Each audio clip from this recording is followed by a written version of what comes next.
Good afternoon, everyone, and welcome to today's webinar. My name is Dee Ryan. I'm the CEO with Limerick Chamber, and it is my pleasure to welcome you and thank you for joining us today. First off, before we jump into a little overview of what the session is going to be about, I'd like to say huge congratulations to our friends in formerly Limerick Institute of Technology and Athlone Institute of Technology on the birthday today of what is the greatest new addition to our region, TUS Midlands Midwest, a second university for the Midwest region. Is just a great asset to us, and congratulations to Gillian and for her role in making today happen, and to the leadership teams in both former institutes of technology, and of course to Professor Vincent Cunan, who has now taken over as president of TUS Midlands Midwest. So we're really pleased to see that come to fruition today, and congratulations to everybody involved. Now, today we've dragged Gillian away from the very important ceremonies because she has been involved in her capacity with LIT, TUS, and Limerick Chamber Regional Business Awards since day one, and has been supporting the judges and the judging chairs and judging panels in their deliberations and their assessments on applications over the years. We've done an awful lot of work on our application process this year. We've streamlined it. We've tried to, make it as easy as possible for you to put the best parts of the news about your companies and your businesses and your achievements over the past 18 and 24 months into your application forms. But Gillian is here specifically today to talk you through some tips on how you can put your best side forward, or your best foot forward, and exactly what the judges will be looking out for in their process. So without further ado, I'm going to hand over to Gillian. Hello, and thank you. We're very excited to be at the new Technological University of the Shannon. I'm so excited. Actually, trying to get the new logo for my slides has been a challenge because everything has been on lockdown. But anyway, we'll get on with it. So thank you, Dee, and the Chamber for all of the support as we've gone through this journey. It's been absolutely collaborative.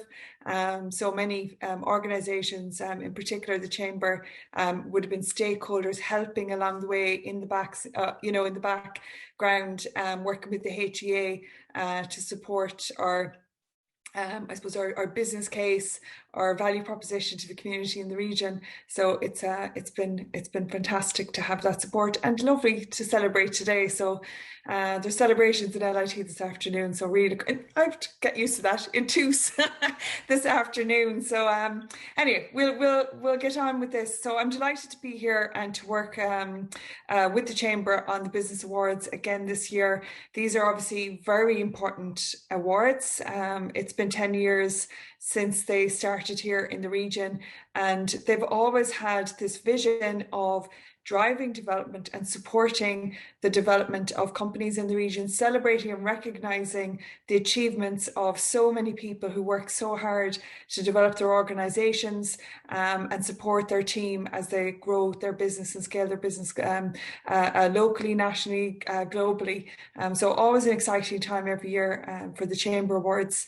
So today what we decided to do is let's just have a kind of look at some of the top tips. So I've been involved in the judging process for many years, not just for these awards, but for lots of different types of awards, developing them, facilitating them, working with different types of different panels of judges, and really have a good insight, I hope, into how this whole process works. And I look forward to being able to share that with you today. So I'm going to share my screen with you, and apologies to all my lovely new TUS family that I don't have our new logo up there yet, but maybe by the end of the presentation I'll have it. So there you go. So hopefully you can all see my screen, and if not, maybe you can send something to me in the chat or something. So delighted to be here, and we've got some fantastic companies, of course, supporting these awards this year. So what a great network again. So first of all, to reflect, these are the award categories this year. So we've Best CSR, contribution to the region, so it's corporate social responsibility, and we can talk individually about each award also as we go through it. So Best CSR contribution to the region is really looking at companies who have a good corporate social responsibility policy. It's intertwined in the company and it's very active. It's not just, you know, a statement. They actually really thread their corporate social responsibility ethos and activity throughout the company. Then we have Best Emerging Business, which is open to early stage companies from across the region, and it's a great opportunity to showcase what your vision is for the business and what compelling opportunity that you've found and that you're now, you know, developing traction and starting to develop your business. Not for profit, so of course we're very inclusive of the sector where, you know, it's not all about business. It's about trying to have an impact on your community or your stakeholders in some way. So it's a great category for those organizations. Best SME contribution to the region. So we're looking at innovation, we're looking at impact, we're looking at the value that you bring to your customers as an SME and how you're competing and differentiating yourself in your sector. So we're really interested in stories around Best SME. Of course, you've got Best Large as well, which is just similar. It's that, what kind of company are you? What are you doing for your stakeholders, for your employees? What value you bring into your customers, and how do you differentiate yourself? And what about that impact to the region? And we really want to hear those stories, because it's a very holistic view of the impact of these companies to the region. Hospitality and retail, of course, very important sector in our region, and we're excited actually to read the stories in particular about this category, because as many of you know, one of the hardest hits in one side and potentially lots of opportunity there as well. So we have no doubt that there'll be lots of ingenuity and innovation as people adapted over the last 2 years in the sector. Best employer, this is an important one because obviously there's a huge interest in getting talent for your company, developing core capabilities and developing your teams out. And so this gives people a real platform to showcase why you're a great company, and what you can offer your employees, and I suppose acknowledging the contribution that your employees have made, and you as an employer, and how you are supporting them in developing their careers, developing their work-life balance, all of those kind of things I think is really important. And then we have the new category for this year, which is the Best Business Pivot Award during the pandemic, and this really reflecting the stories that we've been hearing over the last number of years, just how companies have adapted, the agility, how their teams, how everybody has just kind of pulled together and found new opportunities to enable them to be sustainable, to grow, to scale. So we're really looking forward to the stories that we'll hear for those categories. So that's the categories, just as a whistle stop through them there, and we can go into more detail into those a little bit later on. So just to get going, what I've prepared for today is just some top tips. So how to write a winning awards entry. So, and I'm going to go through these one by one. So we've time management, so giving ourselves enough time to write the application, gather material and write. Being able to tell a great story about your company, staying focused on the award category that you're entering, stay on topic, being authentic. We know we've got amazing creative writers out there, but I can tell you that as a judging panel, we can read through any of the jargon in that. So we'll go into detail on that. Getting your staff and your team involved can really add a lot of value as well. Read, write, proofread, repeat will always help you put in a really good application. We want to see more numbers, so quantifying, evidence support your answers, and using supporting materials. So we'll just go into these details in a little more detail. So number one, give yourself enough time. So we want to these awards are coveted awards in the region, the biggest awards in the region, and they really do give you a platform to go on and do great things. And our winning companies over the years for the Chamber Awards, if you go back and have a look, I've just gone on to do wonderful things. So give yourself enough time. This is worth the commitment. Writing an awards application, it does take time and focus. So it's important that you gather the material, liaise with your colleagues, and just pull together a great application. So definitely make sure you don't wait till the last minute. You could be tipping away at it. And on submit.com as well, which is the platform that the Chamber are using for these awards, you can put in some details and come back to it, put in some details and come back to it. So definitely give yourself enough time. Next, I want to say is tell a great story. So we want you to be able to stand out from the crowd. A story has natural momentum to it. And, if you have a good hook, because what I have in here is, look, the judging panel are human. And when they're reading your application form, they want to really get to understand who you are, why you do what you do, how you do it, what are your products and services, how are you creating value for your customers. We, more than you'd imagine, have applications for awards from people who really don't explain what they do at all. And so I think it's really important to be able to tell your story. You don't have to be, an award-winning writer. You can just be able to tell your story. A lot of you will already have your mission and vision and your purpose already written. And it's really assuming these people on the judging panel have no idea who you are, have never given an idea as to who you are, who your team is, and what's important to you, and how you bring value to your customers. So don't forget to tell us about your value for your customers, okay? That's really important. And I would just say, actually, sorry, that last slide as well that I had in here, this is Simon Sinek. And in this slide, he just goes into why you do what you do, how you do it, and what you do. So it's kind of an interesting take on sharing your story. So that's why I had that in there.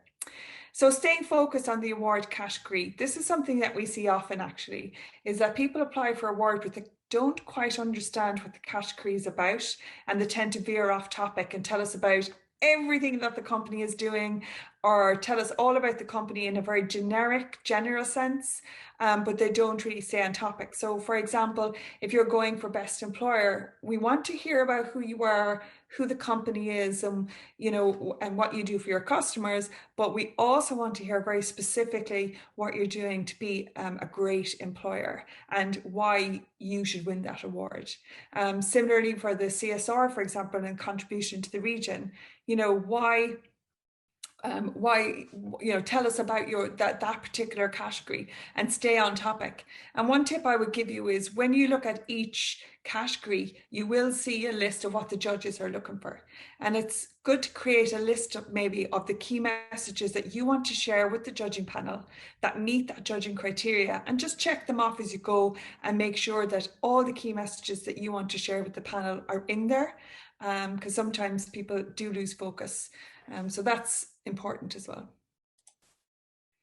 Next, I would say, is be authentic. We do sometimes get applications for an award where it's very creative, it's maybe written by a marketing person, and they haven't, maybe shared it with other colleagues, and it isn't quite what maybe the vision of the company is, and it can be a bit baseless. Now that could be anybody writing the application, so it's always good, and you'll see my next slide, it's always good to get your team involved. So being authentic, having your team involved, you can really draft a very great application, because what will happen is your team will give you examples. They'll give you a point of view or a testimonial that you'll be able to quote from. And that's very important. So you don't need to be the best writer in the world. You just need to be able to share your story in the best way that you can. So that's, it's always important if you can share with your team and get them involved. So, of course, write, read, proofread, and repeat. So when you're drafting your application, you might have to go through a few iterations and get feedback from your colleagues. A lot of companies will have content already, because you'll have maybe your mission and vision, purpose. You might have your value proposition already defined. And so you'll be able to take those and put them into the application form, but you might have to tailor it then to particular award category that you are going for. So, and I would say that in this, the judges have a very difficult job, because they're basing their decision on the information provided in the application form. So if you don't have your key messages in that application form, you can't assume that the judges know what you're doing at all. And you might be one of the best organizations in the whole world at what you do, but if you don't articulate it in the application form, then you're not going to be awarded a shortlist opportunity or an opportunity to win.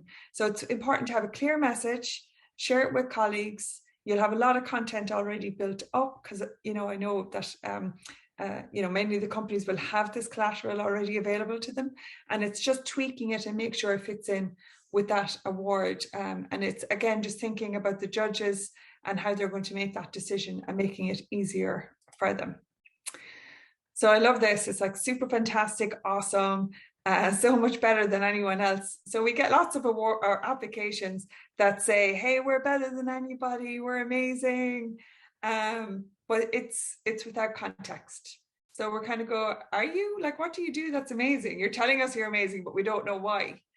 So I would encourage you to quantify, because if you don't quantify in some way or another, the judges have to kind of guess. And if they don't guess, they could potentially ignore why you're so great. So context is really important. And while we don't look for finances, I think it's important that where you can, give us some numbers. You might be, all the applications are confidential, so that's one thing. But if you can give us some finances, if you can give us some growth details, if you can give us your employee count or how you've grown, some way that we can go, wow, this is a compelling story. Look what this company are doing. But we also have some additional context that we can really use to help during the judging process. So if you can imagine one application tells a story, but it doesn't give any kind of context, versus somebody else who gives also a compelling story, but they're now showing the impact of what they've done over the last year or two, and they're showing it in numbers. We've grown our team, we've expanded into X number of regions, or we've grown our number of employees, or we've done something. So you're just making it easier for the judges to use kind of very factual data, as well as the narrative, to build this vision this image in their heads about what your company is about. And it really can help, I suppose, make your application, bring it up higher in the category shortlist. So definitely, if you can, I would use that tip and quantify. And then based on that, I don't know if anybody's following this amazing story about Elizabeth Holmes and Theranos, but evidence. So you'll see in the application forms, we use the term demonstrate quite a lot. So that's because we want to see evidence. Now, this doesn't have to be all the numbers or anything like that. This might be like a testimonial. We're a great customer, or we're a great company for our customers because, and then you're showing, this is what our customers are saying about us. You're giving some testimonials. Or we're a great employer, and this is the feedback we've gotten from surveys that we've done with our employees since implementing such and such an initiative. Or we're great at CSR, and here's an example of what we've done in terms of supporting our community, or doing something with improving our supply chain to be more environmentally friendly, or something like that. So supporting with evidence really, really can go a long way, and I suppose it gives the judging panel so much more information. And it really, again, can just help you go up into that shortlist and potentially be a winner. So definitely evidence. My next tip would be, please, please, please read each section and answer each question clearly. And sometimes it's good to nearly read these things aloud as well. So reflect on the awards category and the judging criteria. So don't forget, like at the start of each award category, the category is explained, and then the judging criteria is in there, and then you've got each section that you fill in. Now, again, you'll have lots of this information in your company already. And you might have done newsletters with information. You've got your own, annual reports or collateral on your website that you can reuse. But then you just go back and look at the questions that are being asked in the sections that you're filling in, and reflect again on what the judges are going to be looking for, and try and put their hat on. Try and become a judge. What will they be looking for in that category? And again, I would encourage just having a little checklist and saying, look, am I actually explaining, for example, about innovation? What are we doing that was innovative this year? Did we have a new product or process, a new service? Did we do something really interesting with our employees that was new to our company, that really had an impact? And again, just tick off this. The judges are going to be like scoring on innovation. The judges are going to be looking at, how I'm going to be viable. How have I demonstrated that in the application? Is it clear that we're a strong company going somewhere, and that we offer great value for our customers because we've given some evidence, be it a testimonial or a video, or some numbers? And it's just making the judges, and making it easier for the judges to, again, push you into the short list and potentially win that category. So, and I would just say that regardless of what happens with the awards, there's a huge return on investment for you and your team. Sometimes we don't, until we start writing, we don't always have clarity, or it certainly might not be even well known across the company if you haven't visited this in a while. So having clarity on your vision and goals is really great, and actually even writing them out again might make you think, oh, do we need to look at these again in the context of the changing environment that we're in? So I think that's a really great exercise to go through. Reflecting on your achievements for the year, I think we can all be so proud of what's happened over the last couple of years and how we have adapted, how we have innovated and worked together. So I think it's important that we reflect on our achievements. And this is a great process to go through that, actually, and engaging with your team and your staff through that journey can really be very valuable as well, regardless of being shortlisted or not. What a great process to go through. Again, you've got an opportunity to create new material for your company that you can use, and that you can share with your customers and employees and stakeholders. So if you were doing a little survey on your employees, for example, that's material that you can use for informing decision making, for sharing with your team and engaging with them. So very valuable process. And it's very important also, of course, to celebrate your hard work and your commitment and recognize your team, and share your story with this growing network of peers. And of course, those who get shortlisted, they really are setting the benchmarks. This is best practice. This is what we call excellence in business, and just outstanding performance. So it's really important, I suppose, to recognize there's a return on investment for your time in these awards as well. So that's best wishes, and they're my top tips. I might just go back to the start there, and if anybody has any questions, we can go into each individual award if you want, and go through the details of those. So if I just going to reflect back here. That's fantastic, Gillian. Thank you so much. Yeah. No, I think you've given us some helpful pinpoints there for completing the applications. And a lot of times it's not until we're in this stuff that we kind of get too focused and we forget the little things. So no, definitely, like, we all use our own stories, even if it's just using local providers or working with a different farmers market or anything like that. It's so diverse that we forget what we do on a daily basis when we're putting it on paper almost. So this year, this will definitely help to kind of give us a roadmap as to how to complete these applications as well. And like that with submit.com, it is a lot easier. As Gillian mentioned, you can complete your draft. You can save, walk away from it if you do want to have time to think as well. Yeah, we have a little video recording so we can kind of get a sense of who you are as well, and your passion for your company. You can get that across. So there's definitely more opportunity there. See, Rosemary Carroll has asked for more information there on the not-for-profit section. Gillian, could I ask you just give us a few pinpoints there to help Rosemary? Yeah, I mean, on the not-for-profit, we're looking for an organization who, I suppose, first of all, articulate what you do, who your stakeholders are, and what you're trying to achieve for them. So, like the mission of the not-for-profit is really important.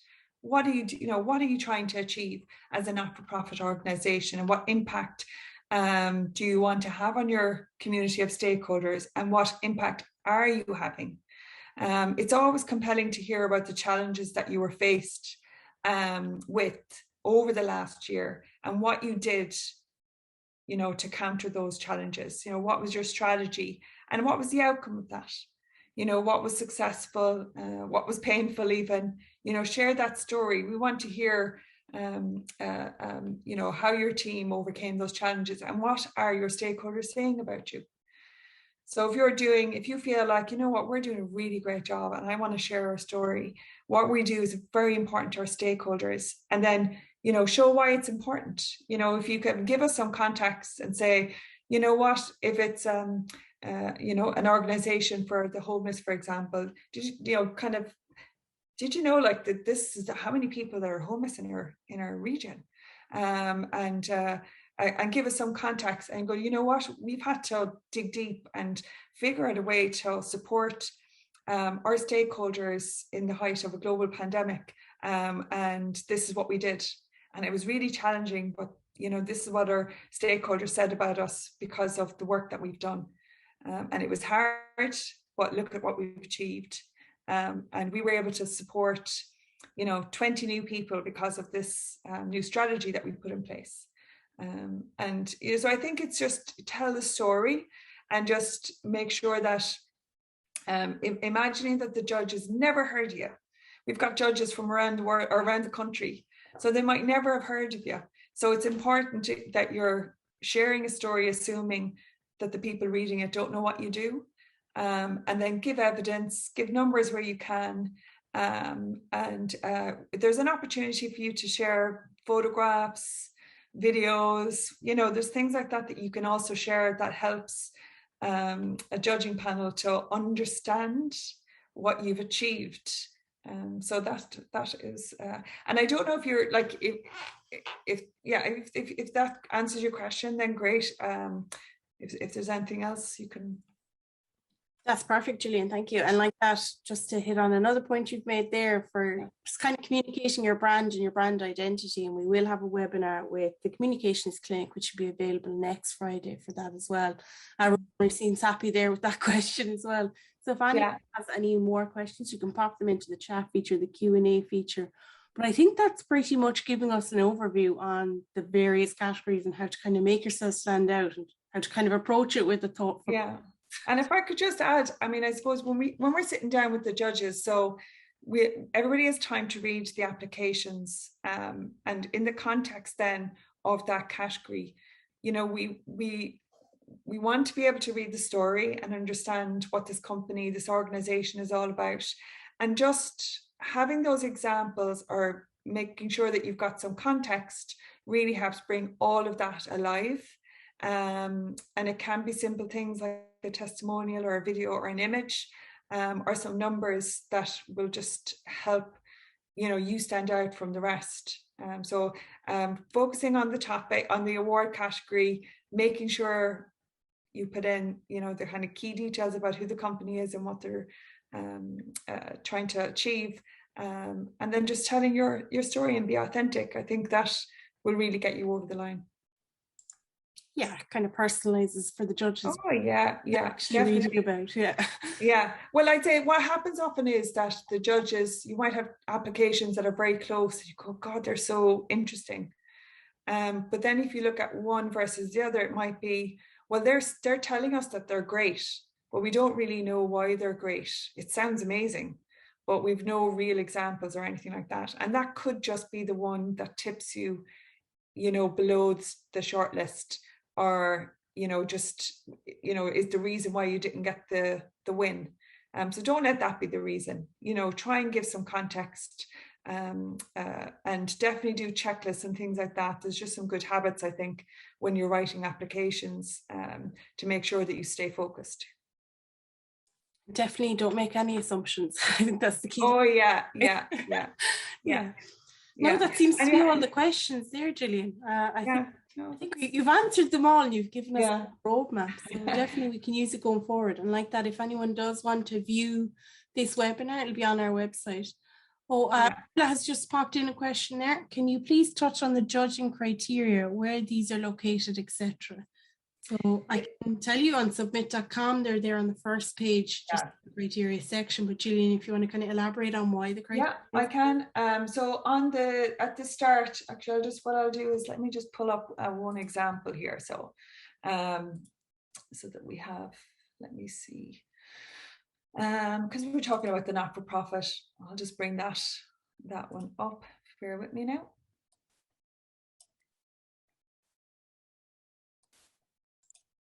Similar strain there of innovation across the judges' criteria and a lot of the applications. So you see that some of the criteria they're looking for will be similar across the different categories. Yeah.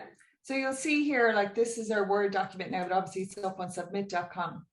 So we'll see here, we've got judges we'll be looking at, right? So on submit.com, these details are up there as well.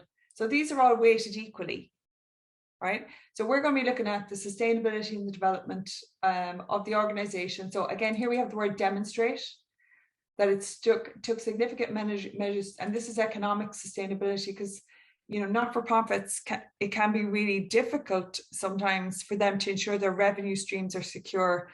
But we understand there'll be grant aid and philanthropic funding and all of that kind of stuff as well for these types of organizations, as well as sales.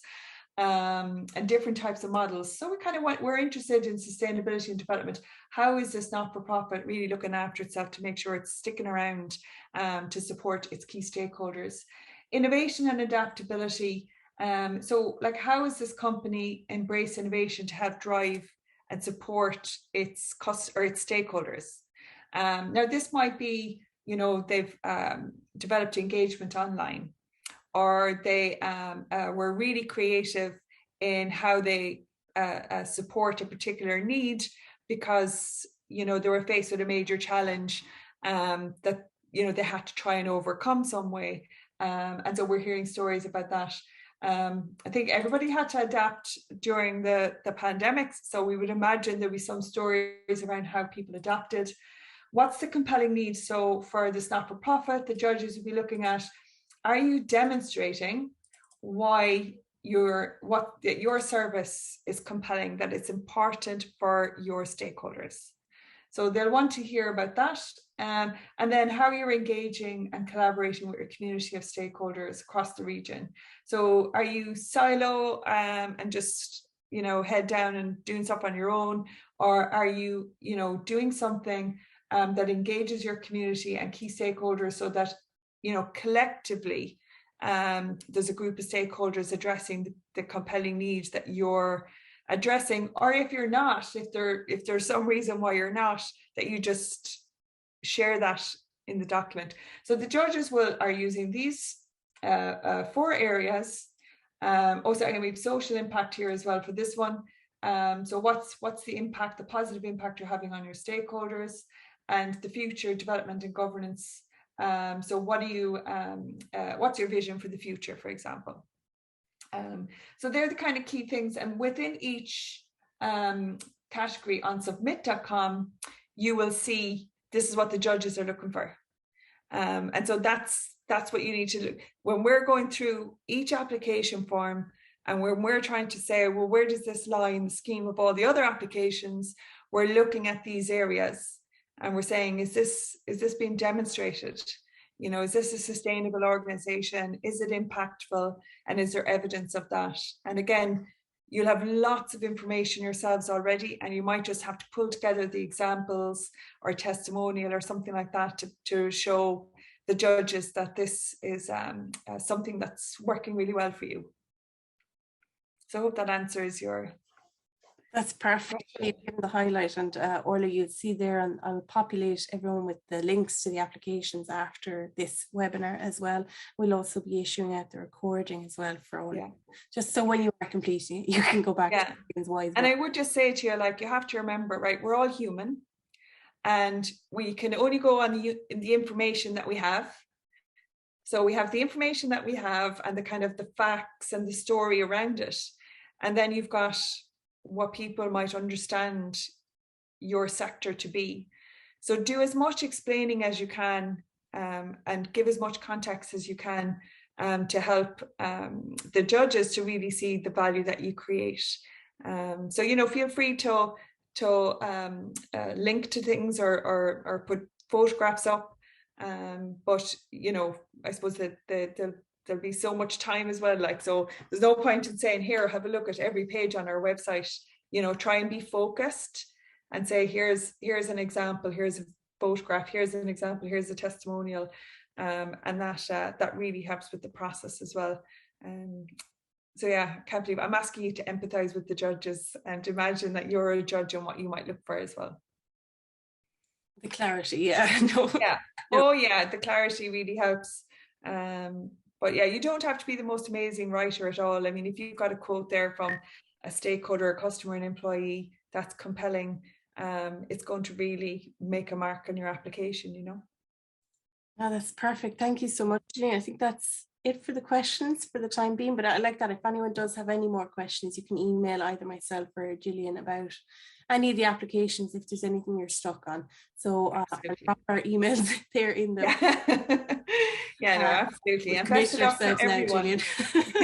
Best of luck to everybody with these awards there, and you know, it's very exciting to have them back. So it is, and what a time to have it. So definitely let's celebrate what we've gone through in the region and the sheer resilience of it. So like that, if you want to share any of the applications within your networks, please do so as well. I'll be sharing all the application links for you after this webinar, and we'll also be issuing out the recording. So thank you so much for your time today, and thank you, Gillian. Thank you, no problem. Thank you, everyone. I hope you have a lovely weekend. Oh, you too. Bye. Bye.